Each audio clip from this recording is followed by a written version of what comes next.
Hey everyone, on this video I'm going to show you a tutorial on how to use Strava on Garmin watch. First, we're going to go to our browser, then click on strava.com. So we need to sign in. Then on the top right corner, we're going to click on our profile, then on apps. As you can see, there is a list of apps, and under the data importer section, there is Garmin Connect. We're going to click on that. As you can see, it already took us to the Garmin website. We're going to click on manage your permissions, then we're going to agree and accept.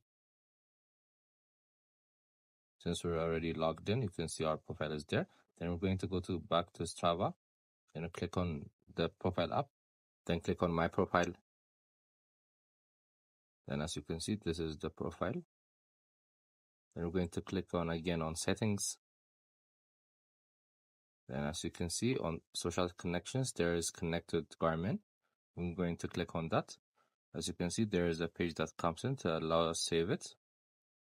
Save our information with Strava and connect with Strava. We're going to click on agree.